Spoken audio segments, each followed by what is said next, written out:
Rebonjour tout le monde, merci de vous joindre à nous pour ce quatrième webinaire du cycle APSB Bourse de Casablanca.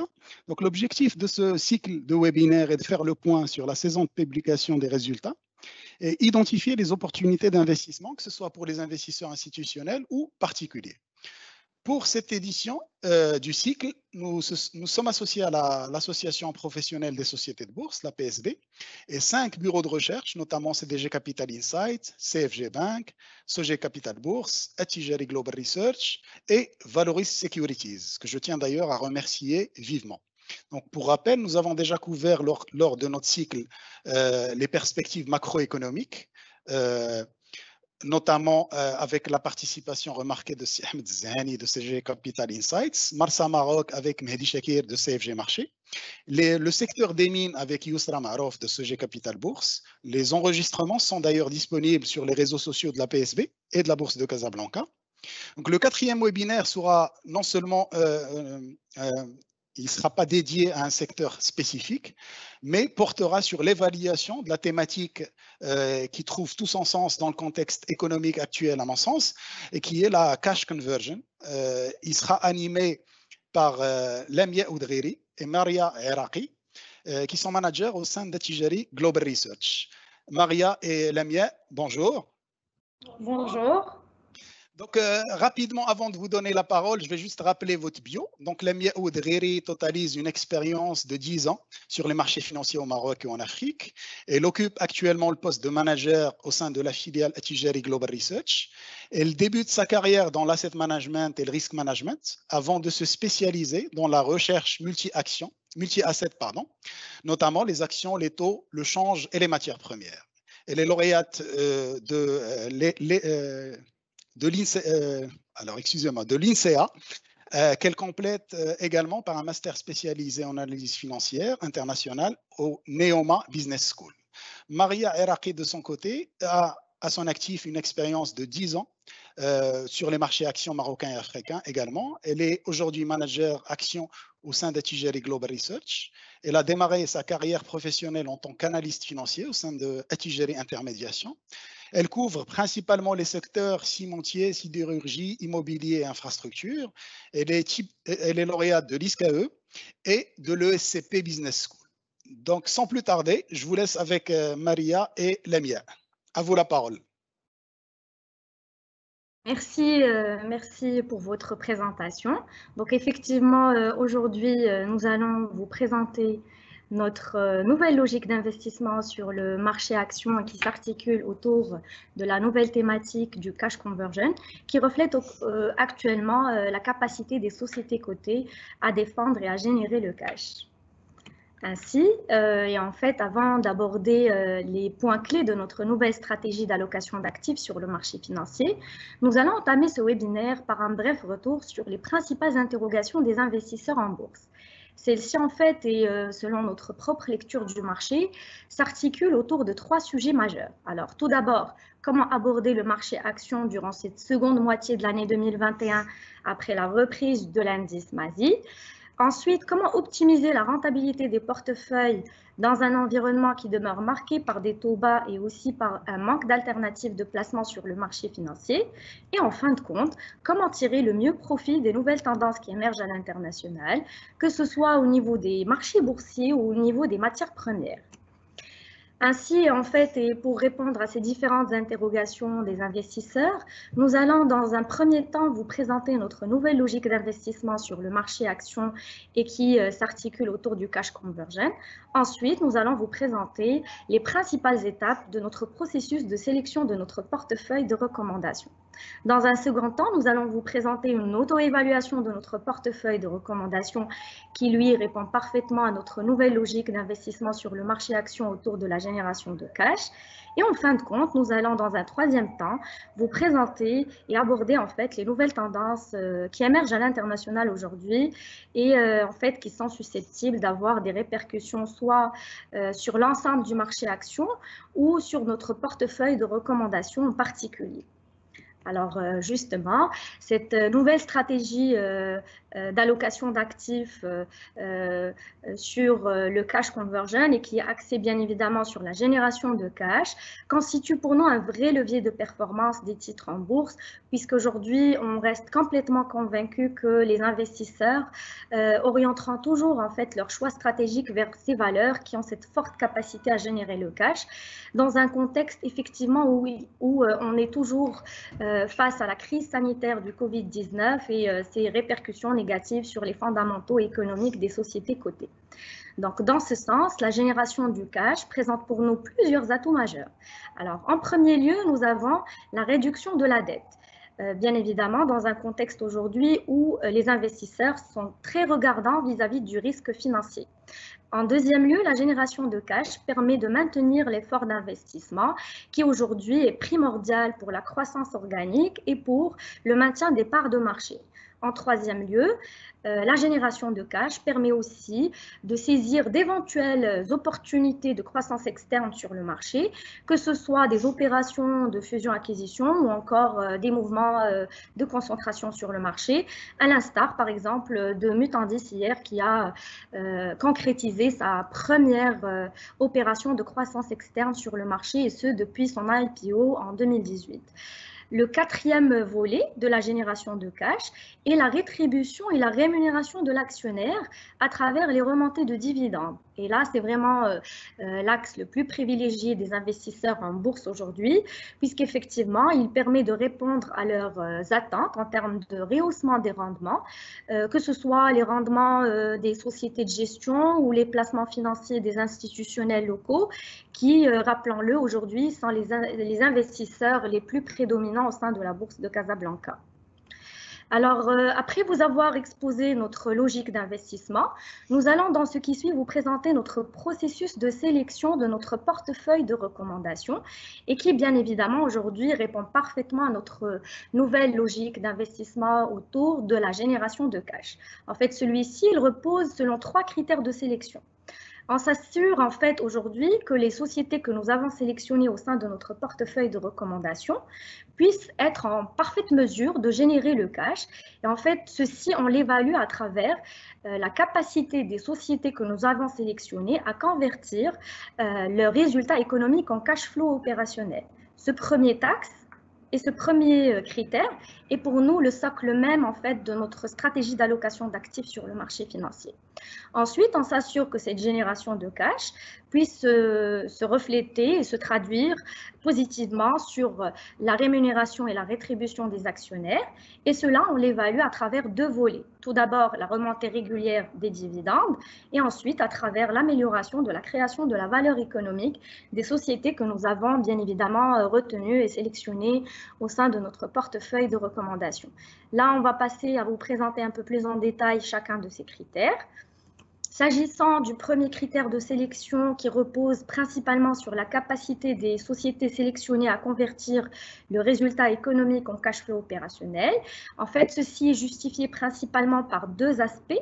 Le premier étant l'amélioration des réalisations opérationnelles des sociétés que nous avons sélectionnées, compte tenu effectivement d'un effet de rattrapage de l'activité à compter de 2021 et conjugué à une réelle résilience des marges et de profitabilité des sociétés que nous avons retenues. Ensuite, le second aspect, il est relatif en fait à la solidité du bilan et qui est traduit à travers la maîtrise du cycle d'exploitation et donc la maîtrise du BFR et notamment à travers un risque financier faible et une structure d'endettement complètement acceptable des sociétés que nous avons retenues. S'agissant maintenant du deuxième et troisième critère de sélection, où on s'assure effectivement que la génération de cash puisse refléter positivement sur la rémunération et la rétribution de l'actionnaire. Cela, en fait, on l'évalue selon 2 points de vue, d'un point de vue financier et d'un point de vue économique. Selon le point de vue financier, on s'assure en fait que la rémunération de l'actionnaire se traduise à travers les remontées de dividendes. Et là, en fait, on n'évalue plus ce critère selon uniquement l'aspect rendement, mais en fait, on intègre un autre concept à notre analyse, analyse, qui est le creusement du spread de rendement par rapport au BDT 5 ans, qui, rappelons-le aujourd'hui, est le benchmark sur le marché action. Et donc là, en fait, on reste complètement convaincu que les boîtes aujourd'hui qui arrivent à creuser le spread de rendement par rapport au BDT 5 ans devraient gagner en attractivité sur le marché action, puisqu'effectivement, les investisseurs seraient prédisposés à mieux valoriser ce type de valeur, et ce, indépendamment des niveaux de valorisation sur le marché action. Ensuite, nous nous assurons que la rémunération de l'actionnaire se traduise d'un point de vue économique à travers l'amélioration de la création de la valeur économique. En fait, cela, on l'évalue à travers la capacité des sociétés que nous avons retenues à présenter en fait un coût du capital relativement bas, bien évidemment, tout en défendant la rentabilité économique.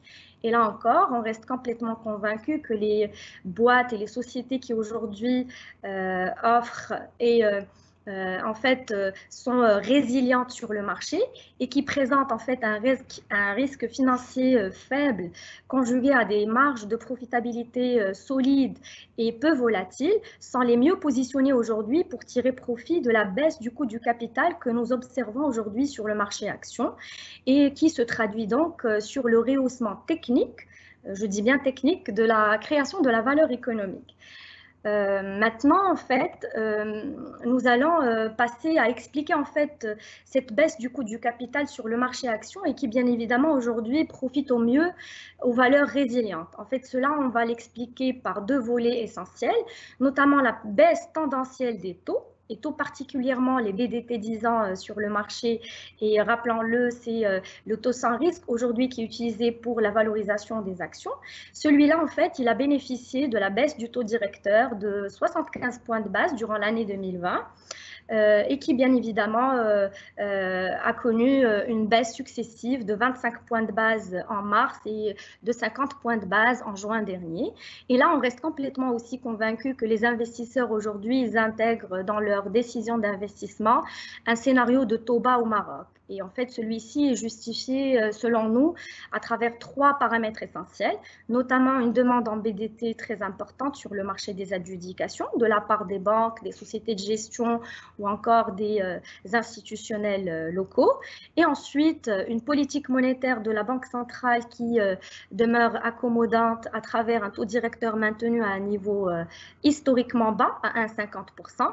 Et en fin de compte, à travers une offre de BDT contenue et qui est justifiée principalement par la diversification des ressources de financement du Trésor entre interne et externe. Maintenant, et s'agissant du deuxième paramètre qui explique la baisse du coût du capital sur le marché action, c'est la résilience en fait de la prime de risque. Et là, on est effectivement sur une prime de risque action qui s'établit à un plus bas historique, à 5,6%, et qui est justifiée selon nous à travers deux paramètres, notamment une projection des investisseurs post-crise sanitaire et qui se traduit et qui se reflète à travers un indice de confiance sur son plus haut sur ces 5 dernières années. Et ensuite, à travers le manque d'alternatives de placement sur le marché financier qui, en fait, maintient l'exigence de rentabilité des investisseurs sur le marché action à des niveaux acceptables, voilà, comme on l'observe autour de 5-6% sur le marché action. Nous arrivons maintenant au terme de notre sélection de portefeuille de recommandations. Celui-ci, en fait, aboutit à un stock pick de 8 valeurs au sein de notre univers d'investissement qui, lui, rappelons-le, se compose des 30 valeurs les plus actives sur le marché et qui représentent près de 80% de la capitalisation du marché. Ainsi, nous aboutissons à un stock pick de 4 big cap et de 4 mid cap. Les 4 big cap sélectionnés sont Ayam, Cosumar, Simar et Total Maroc. Et du côté des mid cap, nous avons retenu CMT, SMI, Snap et Mutandis. Nous arrivons maintenant au terme de notre première partie de ce webinaire et qui vous a exposé bien évidemment notre nouvelle logique d'investissement autour du cash conversion et qui vous a exposé aussi notre processus de sélection de notre portefeuille de recommandations et qui lui répond parfaitement à notre nouvelle stratégie d'allocation d'actifs sur le marché autour de la génération de cash. Nous allons passer donc à notre seconde partie de ce webinaire avec Mel. Merci Lamia. Donc, Effectivement, après avoir présenté notre stratégie d'investissement autour du cash conversion, aujourd'hui, nous avons jugé opportun de dresser un bilan et de réaliser une auto-évaluation objective de notre portefeuille. Et donc, pour ce faire, nous allons aborder cette deuxième partie du webinaire sous deux principaux volets. Donc, dans un premier volet, nous allons présenter les réalisations opérationnelles et financières du portefeuille au terme de l'exercice 2020. Puis, dans un second volet, nous allons nous intéresser cette fois-ci aux performances boursières du portefeuille. Mais donc, avant de rentrer dans le vif du sujet, je voudrais préciser et attirer votre attention sur le fait que notre portefeuille, qui est donc composé de 4 big-cap et de 4 mid-cap, représente plus de 30% de la capitalisation boursière du marché. Et donc aujourd'hui, ce poids relativement élevé nous permet d'évaluer donc les variations et les performances de ce portefeuille par rapport au marché action. Alors, en ce qui concerne maintenant les réalisations opérationnelles et financières au titre de l'exercice 2020, donc le message clé à retenir, c'est que notre portefeuille a fait preuve d'une résilience, on va dire, appréciable dans un contexte inédit, dans un contexte qui était marqué donc, par les répercussions négatives de la crise sanitaire de la Covid-19. Et donc cette résilience, elle s'est reflétée aussi bien sur les indicateurs d'activité que sur les indicateurs de profitabilité du portefeuille. À titre d'exemple, le chiffre d'affaires. Donc notre portefeuille affiche une baisse, on va dire, limitée de moins 2%, contre moins 5,2% pour le marché. Pour la marge EBE, nous assistons à un niveau de marge solide pour notre portefeuille, aux alentours de 40%, un niveau qui demeure supérieur à celui du marché et qui s'établit à 33%. Et finalement, ce qui concerne la capacité bénéficiaire récurrente, c'est-à-dire retraiter des dons aux fonds Covid-19, ben, là aussi, notre portefeuille affiche un repli limité aux alentours de moins 3,3% contre une baisse de moins 29% pour le marché. Ici, je voudrais rappeler que le marché action, en fait, que la masse bénéficiaire agrégée du marché a été impactée par la contribution négative du secteur financier, notamment en raison de la hausse du coût du risque durant l'exercice 2020. Et donc, retraité du secteur financier, le marché affiche toujours une croissance négative de ses profits de moins 20%, une baisse qui demeure toujours plus importante que celle de notre portefeuille.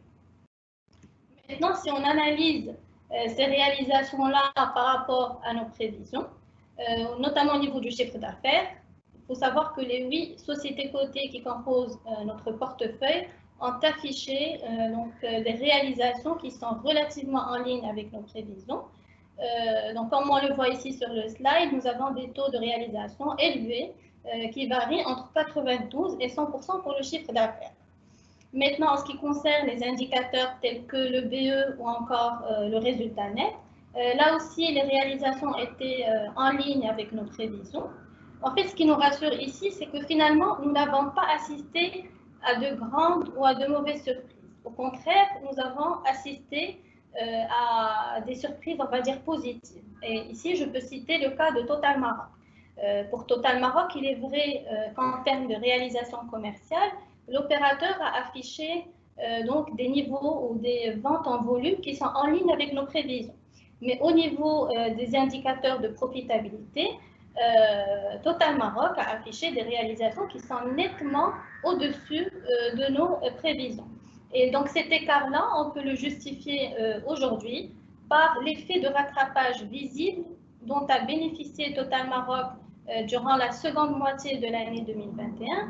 Donc un effet de rattrapage qui a été principalement soutenu par la reprise de la consommation de carburant, donc dès la levée du confinement, mais aussi par, on va dire, le redressement des niveaux de marge de l'opérateur en raison de la baisse de la volatilité des cours du pétrole à l'international. Concerne les dividendes. Donc ici, je voudrais rappeler rapidement que pour la sélection des valeurs au sein de notre portefeuille, nous avons privilégié les sociétés qui sont capables de générer du cash, mais surtout qui sont capables de répondre aux attentes des investisseurs en termes de dividendes.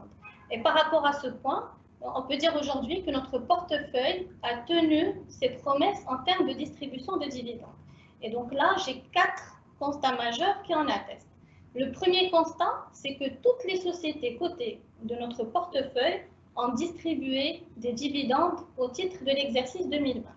Le second constat, c'est qu'on a assisté à des valeurs qui ont donc distribué des dividendes supérieurs à nos attentes, comme pour CIMAR par exemple. Alors CIMAR, comme vous savez, elle a évolué durant l'exercice 2020 dans un contexte sectoriel peu favorable, marqué par la baisse de 10% des ventes de ciment. CIMAR, elle a également contribué à hauteur de 100 millions de dirhams au fonds Covid-19, un don qui a été intégralement comptabilisé durant l'exercice 2020. Et pourtant, CIMAR a pu relever son niveau de dividende ordinaire de 85 dirhams en 2019 à 90 dirhams en 2020. Et là, même récemment, en fait, ce lundi-là, elle a annoncé un dividende exceptionnel de l'ordre de 10 dirhams. Nous avons également le cas de la CMT. Donc, CMT, après une année de rétention de cash en 2019, a renoué avec la distribution des dividendes au titre de l'exercice 2020. Elle a d'ailleurs annoncé un dividende de 120 dirhams, supérieur à nos attentes, et c'est grâce à la capacité de l'opérateur minier à générer du cash. À l'opposé, on a eu une déception, on va dire, de la part de Maroc Télécom, qui a surpris le marché et qui a revu à la baisse son dividende à 4 dirhams au titre de l'exercice 2020. Mais aujourd'hui, on peut dire que cette décision est tout à fait compréhensible. Pourquoi ? Parce que Maroc Télécom, elle a payé une amende historique de 3,3 milliards de dirhams qui lui a été infligée par la NRT. Elle a également contribué à hauteur de 1,5 milliard de dirhams au fonds Covid-19. Ce qui est rassurant pour Maroc Télécom, c'est qu'aujourd'hui, l'opérateur historique peut renouer avec ses dividendes normatifs dès l'exercice 2021. Donc, on peut assister à un dividende de 6 dirhams minimum dès 2021 grâce à la résilience donc, de l'opérateur, grâce à sa capacité à préserver ses niveaux de marge et à la maîtrise de ses niveaux d'investissement. En ce qui concerne le troisième constat, c'est qu'aujourd'hui, toutes les sociétés cotées, quasiment toutes les sociétés cotées du portefeuille, à l'exception, on va dire, de Maroc Télécom, ont relevé le niveau de leur payout. Et pour nous, ce rehaussement du taux de distribution donc des dividendes reflète pour nous 2 signaux positifs. Le premier signal, c'est que ces valeurs-là ont confiance en l'avenir. Elles ont une meilleure visibilité par rapport à l'exercice 2021, notamment en termes de reprise de leur activité ou de l'activité économique en général.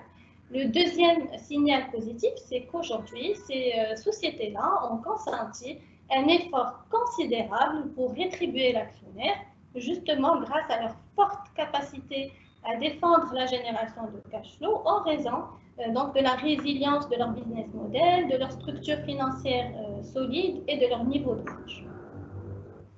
Maintenant, on arrive au quatrième et dernier constat, c'est qu'aujourd'hui, les investisseurs sont de plus en plus sensibles et de plus en plus attentifs aux annonces de dividendes indépendamment des résultats. Et ici, nous avons 2 cas de figure. Le cas de Maroc Télécom, donc comme j'ai cité tout à l'heure, Maroc Télécom a surpris le marché en annonçant un dividende inattendu de 4 dirhams. Et donc cette déception-là, on l'a vu sur le marché et elle s'est directement reflétée sur l'évolution du titre en bourse. D'ailleurs, le jour de l'annonce, c'était le 19 février 2021, on a assisté à une contre-performance du titre Maroc Télécom de moins 4% dans un volume important de 103 millions de dirhams. À l'opposé, nous avons le cas de CIMAR, donc CIMAR qui a relevé son niveau de dividende ordinaire et qui a même annoncé un dividende exceptionnel. Donc, depuis la publication de ses résultats et depuis l'annonce de son dividende, nous assistons aujourd'hui à une performance de 11,5% du titre. Donc cette performance-là, elle s'est opérée dans un volume moyen quotidien de 5 millions de dirhams, un volume que nous jugeons relativement élevé par rapport à la liquidité normative du titre. Et aujourd'hui, grâce justement à cette politique de distribution généreuse de CIMAR, le titre, il se traite aujourd'hui au-dessus de 1900 dirhams, il se traite en fait à ses plus hauts niveaux historiques.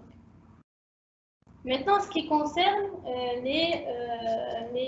on va dire les performances boursières de notre portefeuille. Donc, à date d'aujourd'hui, notre portefeuille affiche une performance annuelle moyenne de 16,4%. Mais pour nous, l'élément le plus intéressant à regarder, c'est le dividend yield, le rendement, qui aujourd'hui se situe aux alentours de 4%. Donc aujourd'hui, notre portefeuille offre aux investisseurs un rendement de dividende de 4%. Un rendement que nous jugeons intéressant puisqu'il demeure supérieur à celui du marché action, mais aussi à celui du marché obligataire. Donc on le voit ici dans ce slide, notre portefeuille affiche un spread de rendement de 60 points de base par rapport au MASI et de 204 points de base par rapport au BDT 50. Donc, in fine, nous aboutissons à une rentabilité de 20%. Donc, ici, en fait, lorsque nous avions présenté notre portefeuille donc en début d'année, nous avions anticipé une rentabilité de l'ordre de 26% sur 24 mois. Donc, aujourd'hui, 5 mois seulement après donc, la publication de nos recommandations, notre portefeuille affiche une rentabilité de 20%. C'est-à-dire qu'aujourd'hui, notre portefeuille tient ses promesses et honore ses engagements et surperforme la rentabilité du MASI. Donc, ceci prouve pour nous le vif intérêt et l'intérêt croissant des investisseurs envers notre thématique de placement qui s'articule autour de la notion du cash conversion.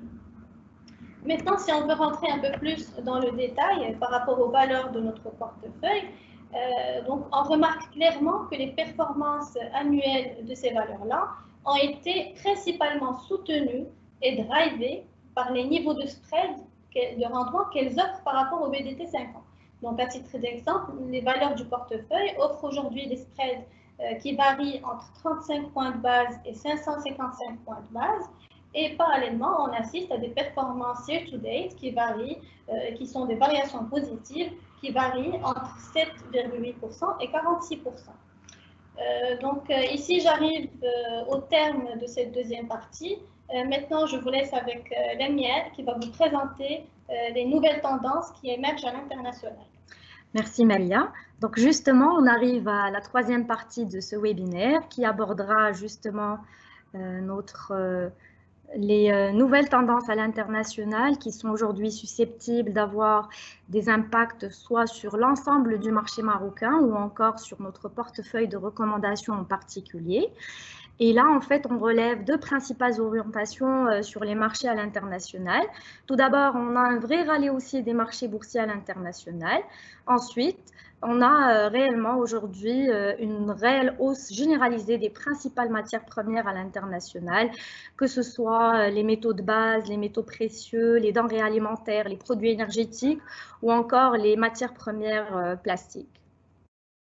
Justement, aujourd'hui, on assiste à un vrai rallye haussier des marchés boursiers à l'international, à l'échelle mondiale, avec des indices boursiers qui ont retrouvé complètement leur niveau pré-pandémique à travers des taux de rattrapage par rapport au niveau pré-Covid supérieurs à 100% pour la majorité des indices, voire même supérieurs à 120% pour le cas, par exemple, du S&P 500 ou encore du MSCI Emerging Market.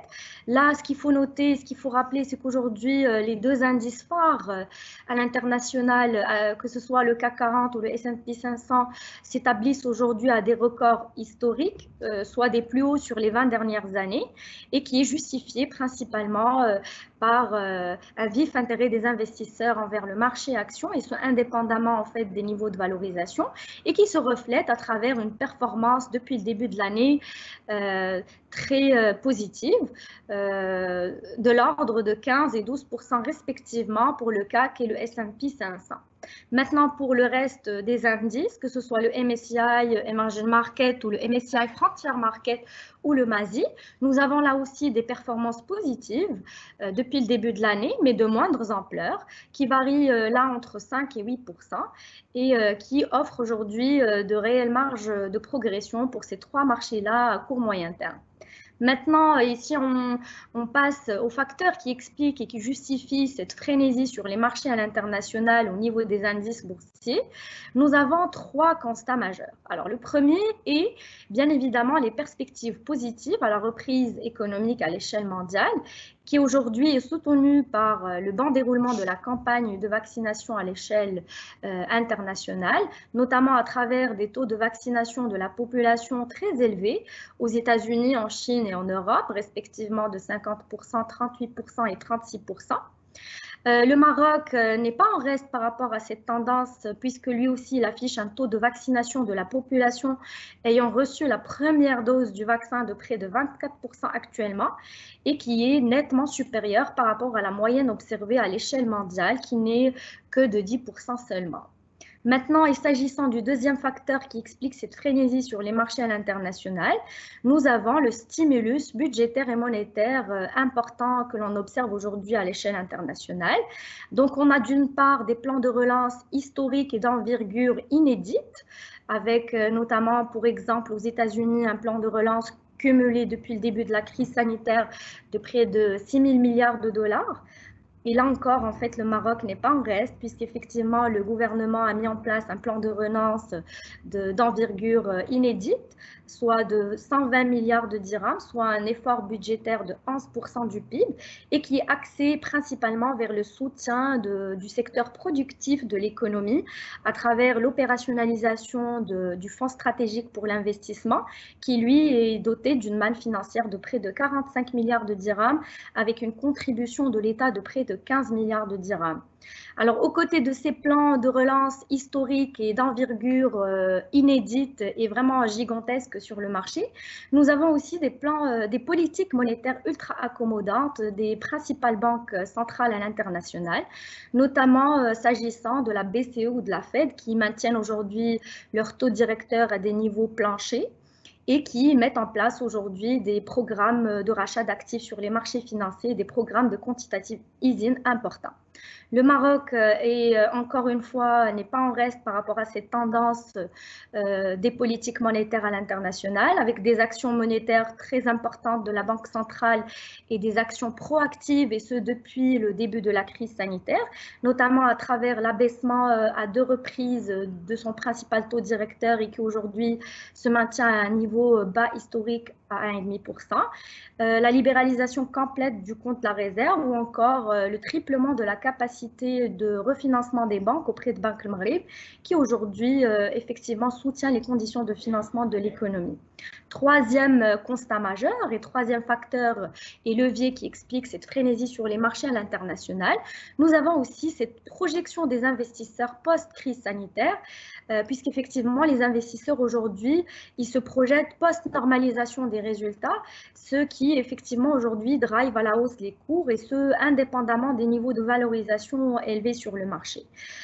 Au Maroc, nous avons 2 autres facteurs fondamentaux et qui sont propres au marché marocain et qui expliquent un peu l'intérêt des investisseurs envers l'action.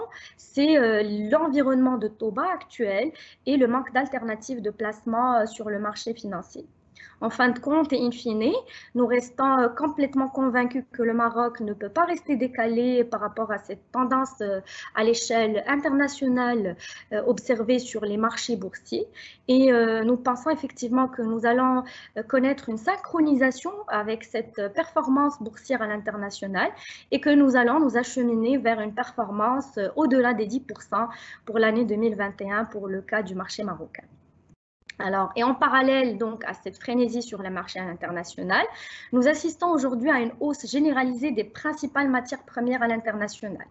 Et là, en fait, nous allons faire le focus uniquement sur les matières premières qui ont un impact sur notre portefeuille de recommandations, et donc notamment les métaux de base. Aujourd'hui, effectivement, le plomb et le zinc s'établissent à des niveaux élevés, autour de $2200 la tonne pour le plomb et de $3000 la tonne pour le zinc, soit soit des performances year-to-date très robustes et solides, de près de 13% et de 12%, soit des plus hauts sur les 2 dernières années. Et en fait, ces tendances haussières des métaux de base s'expliquent bien évidemment par cette reprise et ces perspectives positives autour de la reprise de l'économie mondiale, et aussi par un décalage visible entre l'offre et la demande minière à l'échelle internationale. Alors, du côté de l'argent, nous avons aussi une vraie tendance haussière qui a débuté depuis le T3 2020, et donc passant d'un plus bas de 12 $ l'once à près de 28 $ l'once actuellement, soit un plus haut depuis 2013. Et donc, il affiche toujours une performance positive de 6% depuis le début de l'année. Et en fait, l'argent, puisqu'il a en fait ces doubles casquettes entre métal précieux et métal industriel, il bénéficie de plusieurs facteurs aussi, notamment la poursuite, on va dire, des politiques monétaires ultra accommodantes de la BCE, de la Fed, la faiblesse du dollar actuel, et notamment les risques inflationnistes aujourd'hui qui émergent au niveau international et qui sont effectivement alimentés par ces plans de relance historiques et d'envergure inédite sur le marché, qui en effet drive aujourd'hui l'intérêt des investisseurs vers les valeurs refuges et notamment vers les métaux précieux et tout particulièrement l'argent. Ensuite, nous avons effectivement un facteur qui est relatif, lui, à son statut, on va dire, de métal industriel et qui, bien évidemment, est relatif au décalage entre la demande et l'offre argentifère à l'échelle internationale. Et là, effectivement, on a une demande très importante en argent qui provient de cette nouvelle stratégie autour de la transition énergétique des principales économies mondiales, notamment les États-Unis, la Chine ou encore l'Europe, qui aujourd'hui se traduisent à travers le bon essor du photovoltaïque ou encore de la voiture électrique, et qui est conjugué aujourd'hui à une offre argentifère en baisse depuis 2016, qui est en fait impactée par la fermeture de plusieurs mines polymétalliques à travers le monde et qui bien évidemment demeure aujourd'hui, l'argent en fait, il demeure bien évidemment un byproduct de plusieurs métaux de base, et donc il a été impacté, la production d'argent a été fortement impactée par cette fermeture. Au niveau du sucre blanc à l'international, nous avons là aussi une vraie tendance haussière qui est visible depuis le T3 2020, passant d'un plus bas de 307 $ la tonne à plus de 478 $ la tonne actuellement, soit un plus haut depuis mars 2017. Et bien évidemment, depuis le début de l'année, il affiche une performance positive de près de 10%. Là encore, on a une tendance haussière qui est expliquée par 2 facteurs majeurs, notamment la reprise de la consommation hors foyer compte tenu de ces levées de restrictions sanitaires progressives à compter du S2 2021 de par le monde, et aussi cette tendance haussière au niveau des produits énergétiques qui drive aujourd'hui la production de la canne à sucre vers l'éthanol plutôt que le sucre blanc à l'international, qui aujourd'hui a une marge, on va dire, plus faible que l'éthanol. Maintenant, et du côté des produits énergétiques et des dérivés de pétrole, notamment le petcoke, nous assistons aujourd'hui depuis le début de l'année à une hausse très significative du Brent et du WTI à travers des performances robustes de 34% et de 37%. Passant d'un plus bas durant le T3 2020 à près de 19 $ à plus de 69 $ le baril actuellement pour le Brent, et d'un plus bas de 12 $ le baril à 66 $ le baril pour le WTI, soit des plus hauts sur les 2 dernières années. Et là encore, cette tendance haussière s'explique principalement par le décalage entre l'offre et la demande sur le marché pétrolier. Nous avons d'une part une hausse importante de la demande et d'une autre part une hausse limitée de l'offre pétrolière mondiale. Alors, du côté des matières premières plastiques, nous assistons aussi à une envolée des prix du PVC et de l'éthanol à l'échelle mondiale qui est justifiée principalement par la hausse de la demande et qui est conjuguée avec des problèmes et des difficultés d'approvisionnement aujourd'hui qui drivent un peu les cours des matières premières plastiques vers la hausse. Maintenant, nous arrivons en fait aux impacts de cette tendance haussière des métaux et des matières premières à l'international sur les principaux secteurs recommandés au sein de notre portefeuille. Donc, nous allons commencer avec le secteur minier, qui bien évidemment demeure en première ligne par rapport à l'impact positif des prix des métaux de base et des métaux précieux à l'international, avec 2 minières recommandées, notamment CMT et SMI, qui aujourd'hui devraient profiter d'un effet prix très positif sur les marchés à l'international. On a en effet du côté de l'argent, un cours moyen de l'argent qui aujourd'hui connaît une vraie accélération haussière durant le T2 2021 à travers une hausse de 63% contre uniquement 55% durant le T1 2021 et qui se reflète à travers un cours moyen observé depuis le début de l'année 2021 autour de 26 $ l'once, contre uniquement 16 $ l'once durant les 5 premiers mois de l'année précédente, soit une progression très significative de près de 60% sur les marchés à l'international. L'argent qui, rappelons-le, bien évidemment, constitue près de 30% du chiffre d'affaires de CMT et la totalité du chiffre d'affaires de SMI. Du côté du plan, là encore, on a une vraie accélération haussière durant le T2 2021 qui augmente effectivement de près de 27% contre une hausse limitée de 9% durant le T1 2021. Et donc, on passe sur une moyenne annuelle de 2000 $ la tonne pour le plan durant l'année 2021 à près à 1700 $ en fait durant la même période de l'année précédente, soit une progression significative de 16%. Rappelons ici que le plan il représente près de 60% du chiffre d'affaires de la CMT. Et là, et concernant l'effet prix, nous on reste en fait complètement confiants et positifs vis-à-vis de l'évolution des cours de l'argent et du plan en 2021 et qui est corroboré aujourd'hui par les principales prévisions des brokers à l'international. Alors, concernant la production, et qui aujourd'hui, bien évidemment, demeure un point essentiel pour les minières, nous, on pense effectivement et on s'attend à un effet de rattrapage visible des volumes, que ce soit pour SMI ou CMT à compter du S2 2021 et qui est expliqué par plusieurs facteurs. Le premier étant la levée des restrictions sanitaires et des mesures de distanciation à compter du S2 2021 à l'échelle nationale et qui devrait avoir un impact positif sur l'activité minière. Ensuite, nous pensons effectivement qu'il y aura un redressement du climat social au sein de la mine de CMT et nous pensons aussi qu'il y aura aujourd'hui un vrai rattrapage de la production de SMI et à travers effectivement un effet de rattrapage de la production, notamment en lien avec l'activation de 2 leviers importants qui aujourd'hui pourraient compenser la baisse de la teneur observée au sein de la mine de SMI, notamment le projet de carrière qui aujourd'hui devrait contribuer à hauteur de 2 à 3 tonnes par mois à la production de SMI, ou encore le démarrage de la nouvelle usine donc, de traitement des halles, des rejets miniers qui contribue déjà à la production de SMI à hauteur de 30 à 40 tonnes par an à la production donc, de SMI. Et donc, on s'attend complètement à un effet de rattrapage à compter du S2 2021.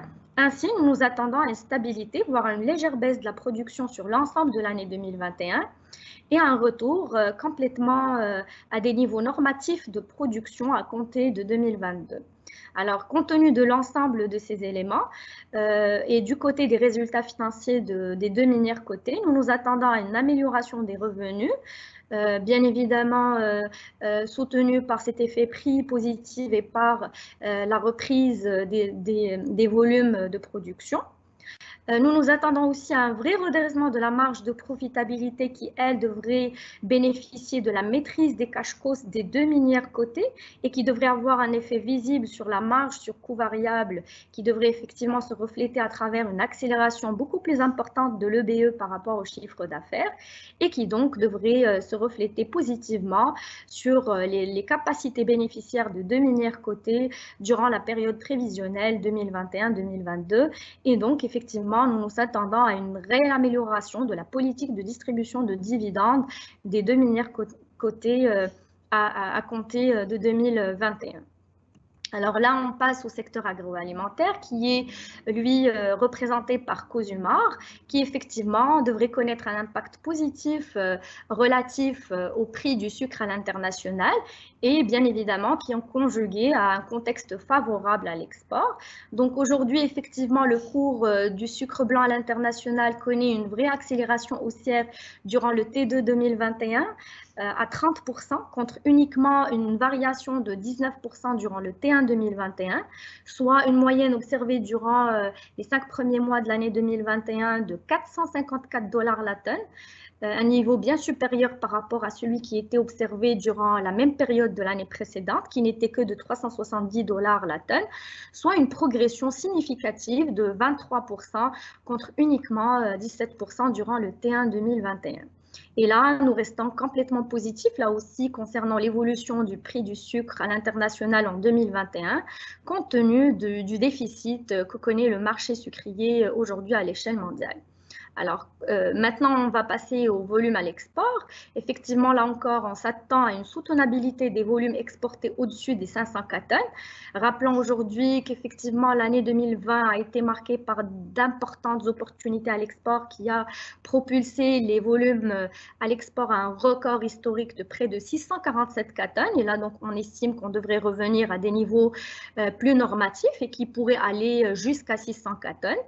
Et qui est justifié principalement par deux leviers importants, notamment une bonne visibilité sur la campagne sucrière locale, qui selon nous devrait atteindre les 554 tonnes durant les 2 prochaines années, justifiée et soutenue par une amélioration de l'amont agricole d'une part et d'une autre part par le taux de remplissage de barrages qui aujourd'hui s'établit à un niveau très élevé autour de 50%.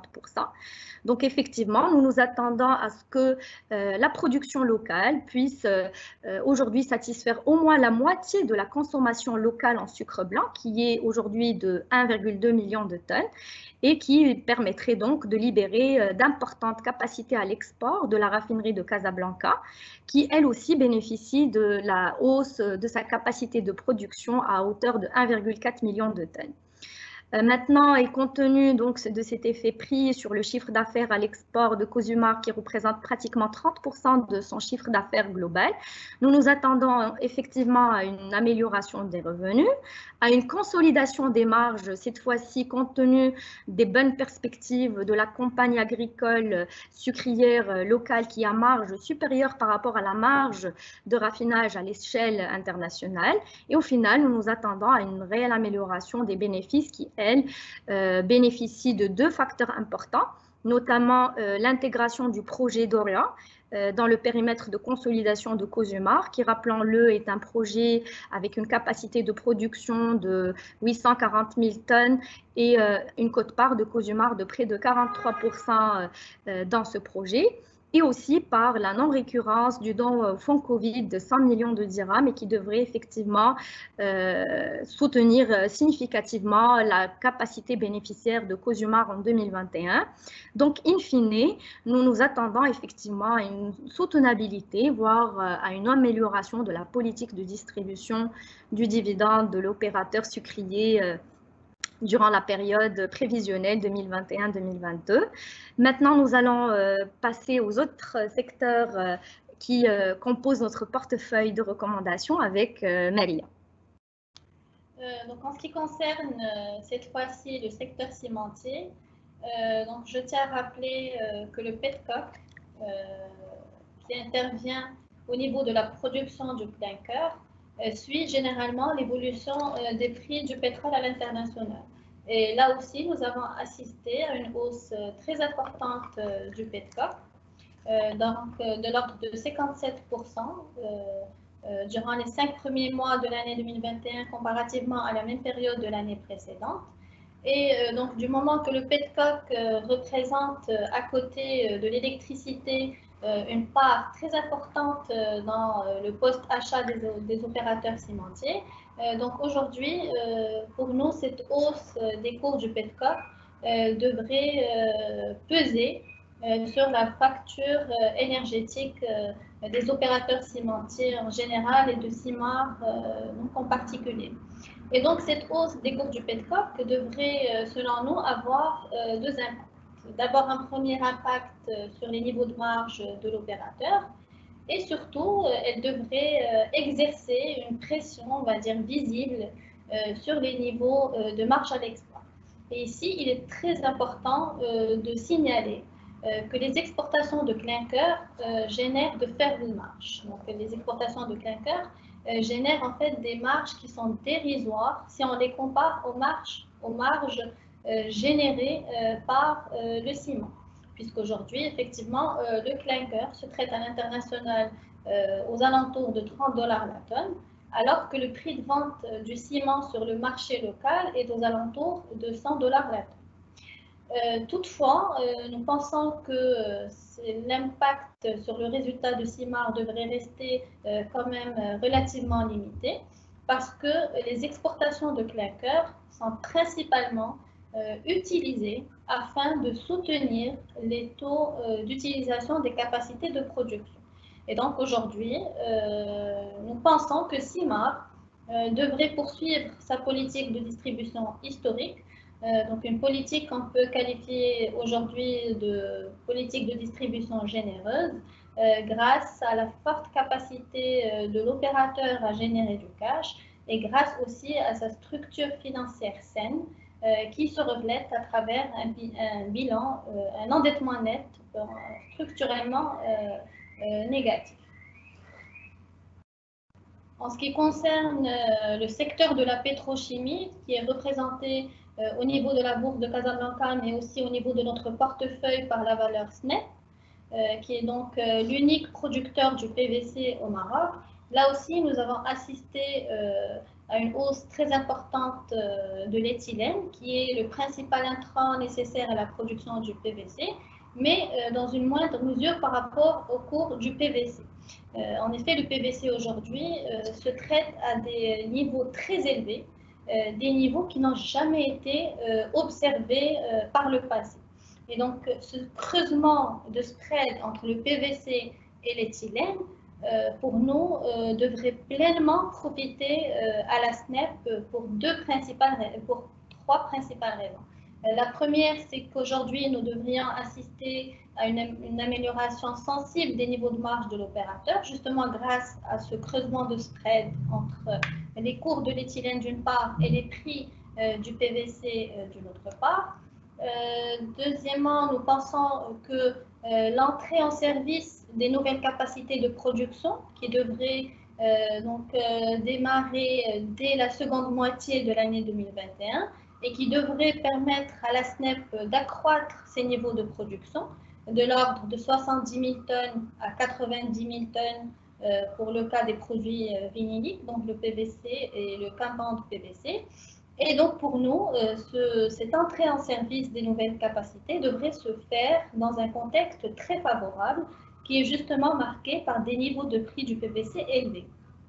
Enfin, du moment que la SNEP détient aujourd'hui une part de marché de 50%, contre 50% pour les importations. Donc aujourd'hui, cette flambée et cette envolée des cours du PVC à l'international rendent aujourd'hui les importations moins compétitives et plus chères, ce qui devrait, selon nous, permettre de réorienter, on va dire, la demande locale vers les produits de la SNEP. Donc, in fine, l'ensemble de ces éléments devraient se refléter positivement sur les bénéfices de la SNEP, donc ils devraient poursuivre leur amélioration au titre de l'exercice 2021. Et donc, cette amélioration des bénéfices devrait aussi permettre à SNEP de poursuivre la hausse de son dividende. En ce qui concerne le secteur de l'énergie, donc Total Maroc, là aussi, nous assistons à une envolée des cours du Brent à l'international. Donc, les cours du Brent aujourd'hui sont aux alentours de 69 $. Donc, ils ont pu retrouver leur niveau pré-pandémie. Et donc, aujourd'hui, nous pensons que cette hausse des cours du pétrole à l'international devrait se répercuter positivement sur d'une part, la variation des stocks de Total Maroc. Donc, on devrait assister à un effet stock positif d'une part, Et d'autre part, elle permettrait à Total Maroc un réajustement de ses niveaux de marge.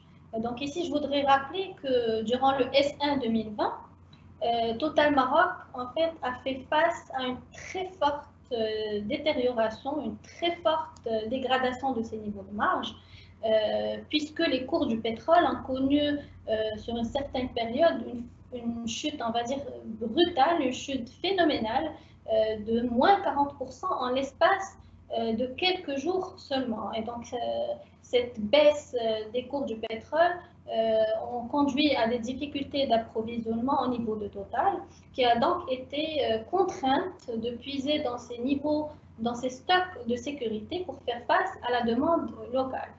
Donc, in fine, on peut dire aujourd'hui que cette hausse et cette appréciation des cours du pétrole à l'international permettrait à Total Maroc de réaliser, on va dire, un redressement rapide de ses résultats et devrait aussi permettre, d'un autre côté, la soutenabilité du dividende du titre Total Maroc, grâce en partie aussi à la trésorerie excédentaire dont dispose Total Maroc et qui se situe aux alentours de 1,7 milliard de dirhams en 2020. Alors, nous arrivons au terme de ce webinaire à votre disposition pour répondre à toutes vos questions. Merci beaucoup, Lamia Oudriri et Maria Eraqi, pour cette brillante présentation. Donc, avec votre permission, on va prendre quelques questions des participants. Alors, juste un moment, probablement pour donner un peu plus le temps aux participants pour poser leurs questions. Nous avons déjà une première question. Donc, comment évaluez-vous l'impact de la hausse du cours du PVC sur les résultats de la SNEP?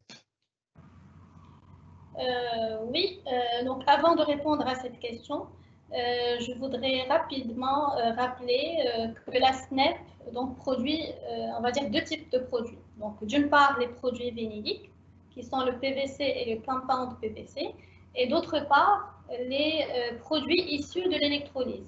Et aujourd'hui, les produits vinyliques représentent 65% du chiffre d'affaires de l'opérateur.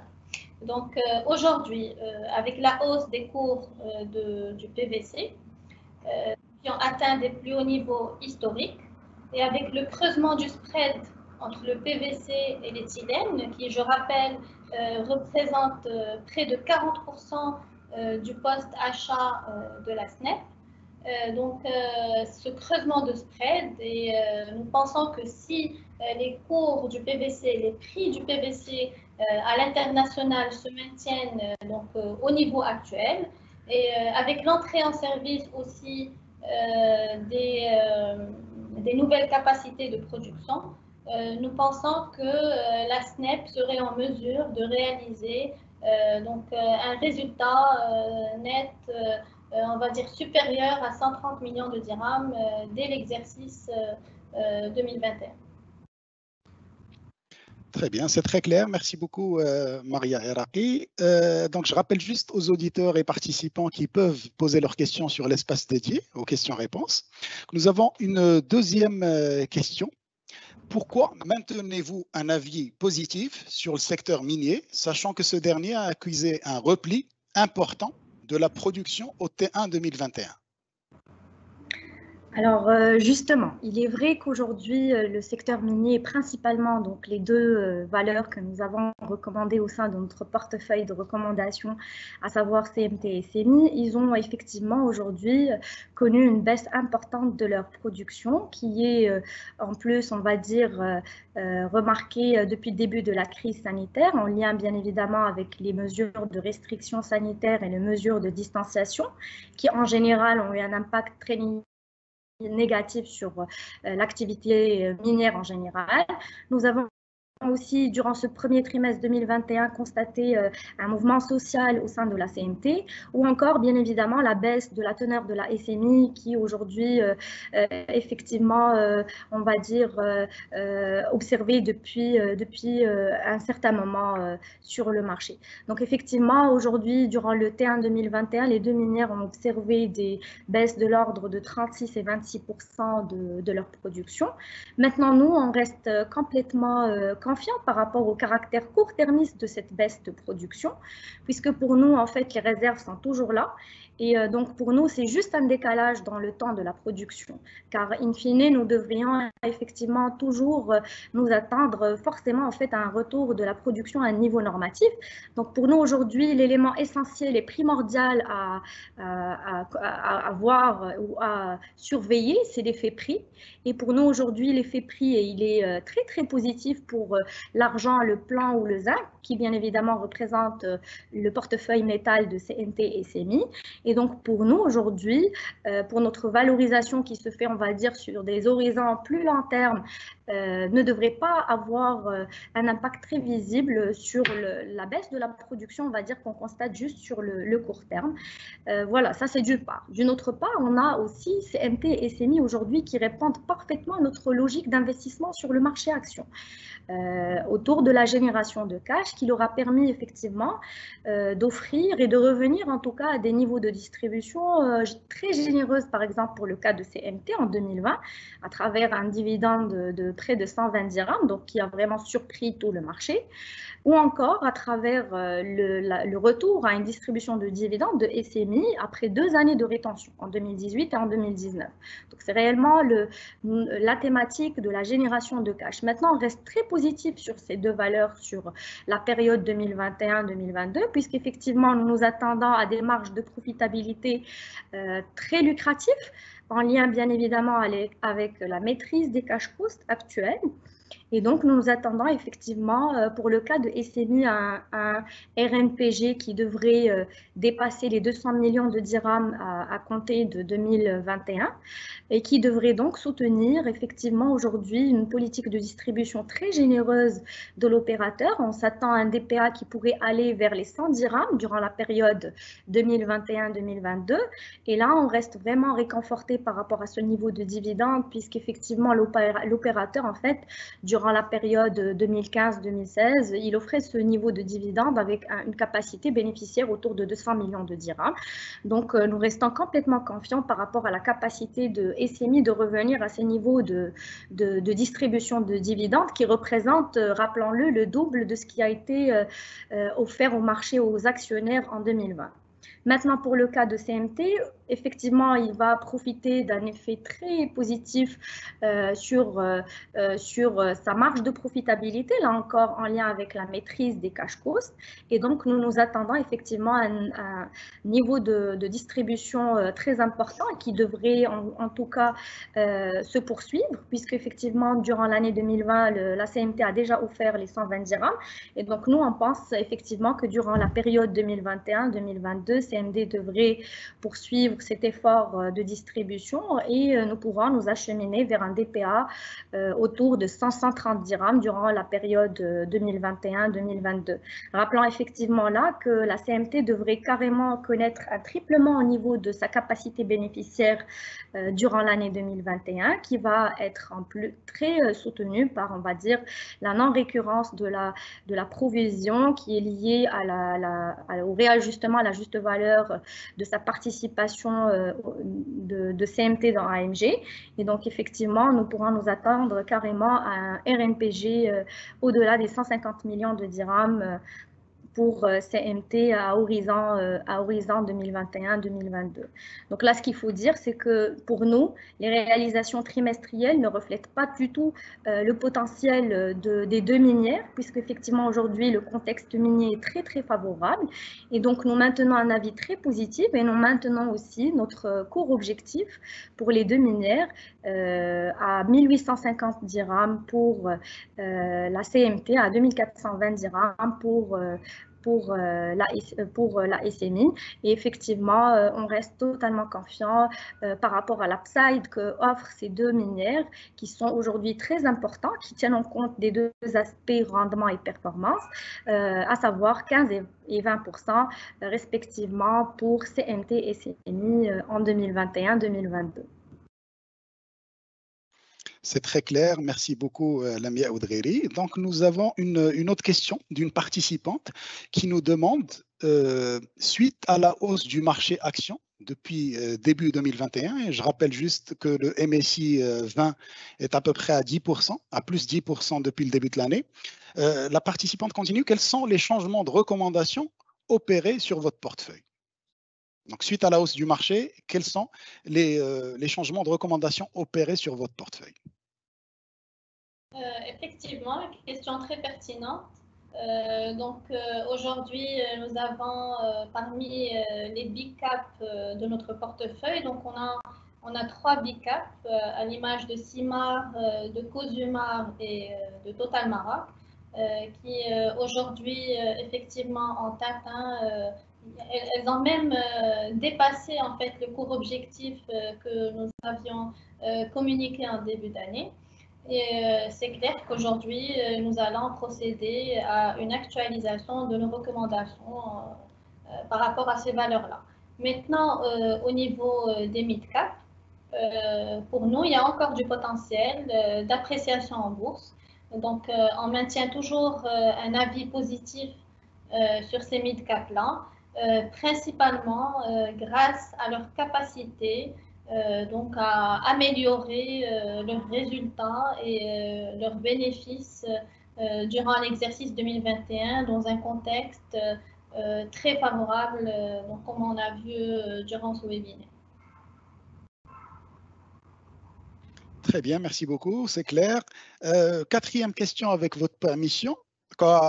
Si vous me le permettez, on va prendre 3 autres questions avant de vous libérer. Donc, première, c'est quelles sont vos projections pour Cosumar en 2021, surtout que la valeur a déjà dépassé votre cours objectif?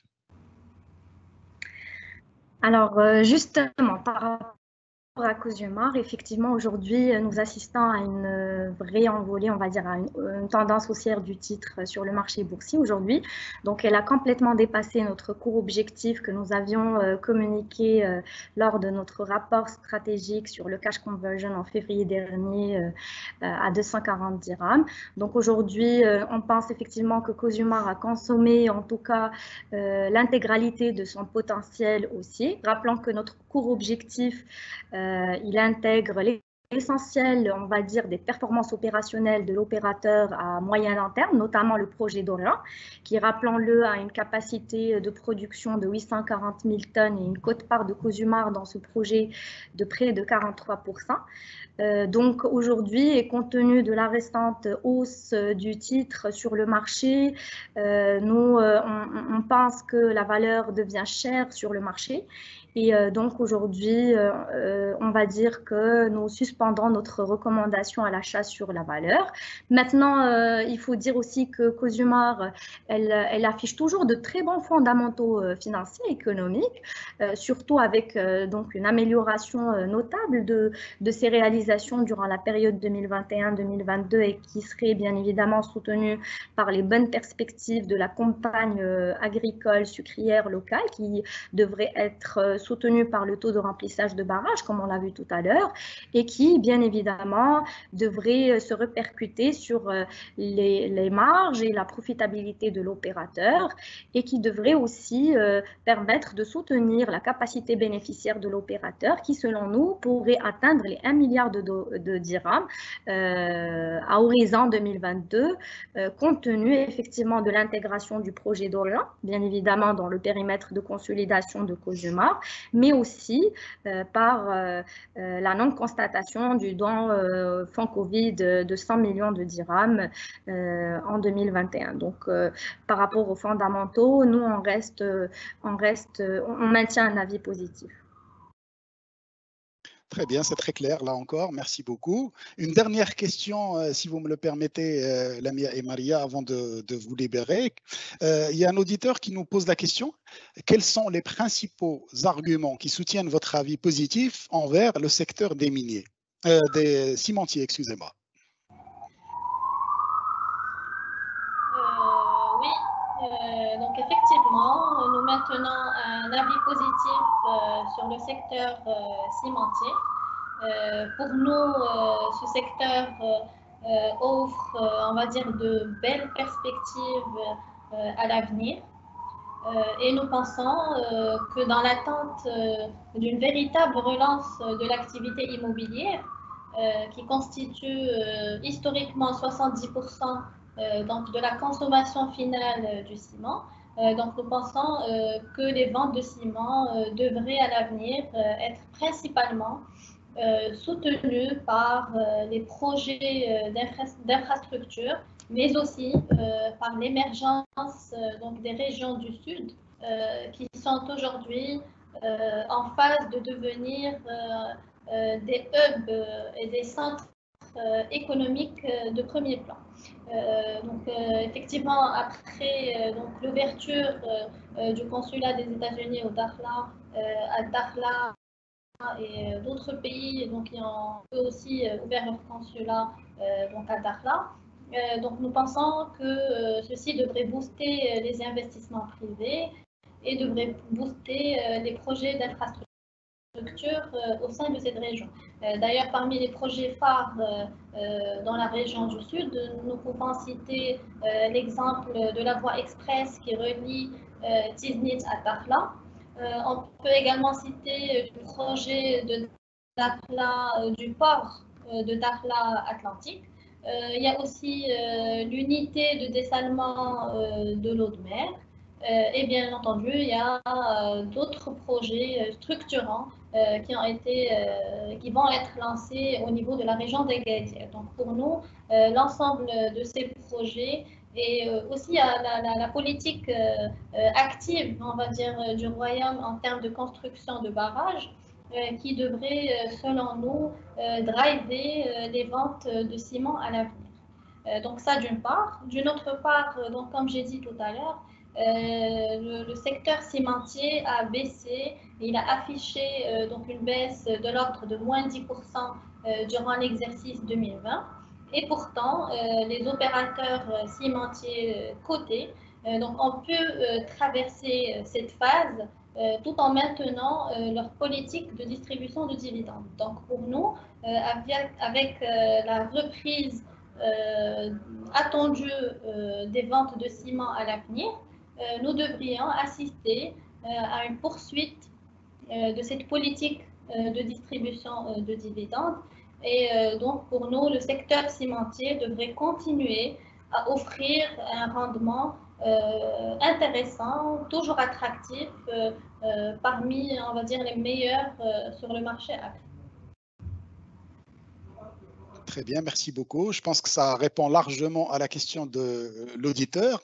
Lamia Oudgheri, Maria Iraqi, merci encore beaucoup pour votre disponibilité, pour votre patience, pour évaluer pour nous et pour les investisseurs la thématique d'investissement cash conversion, qui, à mon sens, trouve beaucoup d'intérêt dans le contexte économique actuel. Donc, merci encore.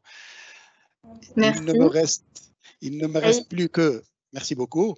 Il ne me reste plus qu'à rappeler... Je tiens à remercier aussi au nom de toute l'équipe de Tijari Global Research, la PSB, la Bourse de Casablanca, pour nous avoir permis effectivement de partager notre vision du marché action et notre nouvelle stratégie d'allocation d'actifs sur le marché. Merci beaucoup. Merci beaucoup. Merci pour votre disponibilité et présentation. Donc, il ne me reste plus que remercier les participants pour leur écoute et participation active à travers les questions. Je rappelle juste que les webinaires sont enregistrés et disponibles sur les réseaux sociaux de la Bourse de Casablanca et de la PSB, notamment celui-ci.